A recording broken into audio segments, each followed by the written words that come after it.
কোনো মানুষ নেই যে আচার পছন্দ না। আচার কিন্তু কম বেশি সবারই পছন্দ।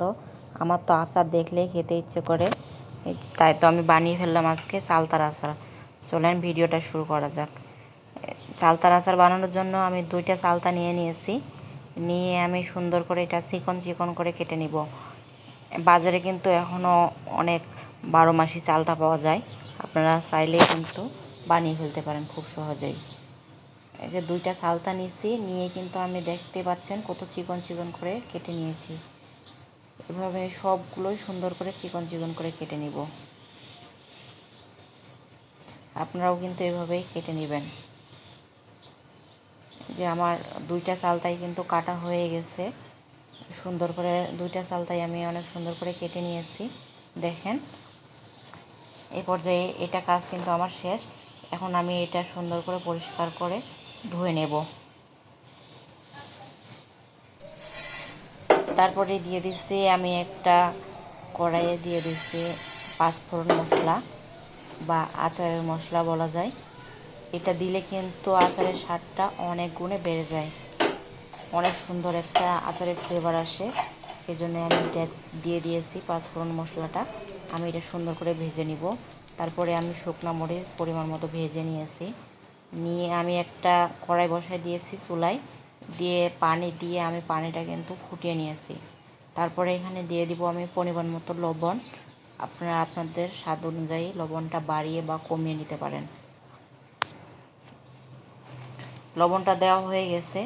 এখন আমি সুন্দর করে চালতাগুলো ঝারিয়ে রাখছি পানিটা, এটাই আমি এখন এখানে দিয়ে দিব। দিয়ে আমি কিছুক্ষণের জন্য এটা সিদ্ধ করে নিব। বেশিক্ষণ না, আমি এটা কিছুক্ষণ সিদ্ধ করে নিব। সিদ্ধ করে নিলে হচ্ছে মশলাটা ভালোভাবে, মিষ্টিটা বা আচারের যে মশলাগুলো সেটা কিন্তু ভালোভাবে ঢুকতে পারে। তারপর আমি এখানে সামান্য পরিমাণে হলুদের গুঁড়ো দিয়ে দিচ্ছি, কারণ আমি যেহেতু এখানে ফুড কালার ইউজ করব না, সেজন্যই আমি হলুদের গুঁড়োটা দিয়ে দিয়েছি। আপনারা কিন্তু হলুদের গুঁড়ো বা ফুড কালারের জন্য অনেক ধরনের ফুড কালার পাওয়া যায়, সেগুলো ইউজ করতে পারেন। আমি ক্যামেরাটা অন করতে ভুলে গেছিলাম। অফ ক্যামেরায় কিন্তু আমার প্রায় এটা হয়ে গেছে দেখেন। পরে আমি চালতাগুলো দিয়ে পরিমাণ মতো চিনি দিছি, পরে মশলাগুলোও সব দিয়ে দিছি। আমরা কিন্তু এই পর্যায়ে দেখেন আচারের রঙটা কিন্তু অনেক সুন্দর আসছে, কালারটা এটা কিন্তু হয়ে এসেছে। আমি এখন আর কিছুক্ষণ এটা নেড়ে চেড়ে আমি কিন্তু নামিয়ে নেব। দেখতে কত লোভনীয় লাগতেছে, তাই না?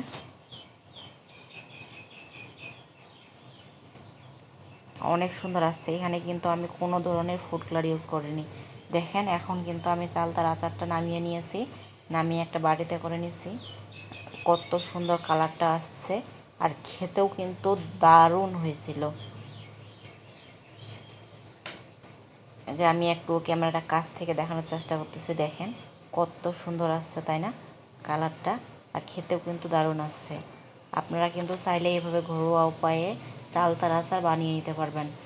আর আমার আচারটা কেমন লাগছে আপনাদের কাছে অবশ্যই কমেন্ট করে জানাবেন।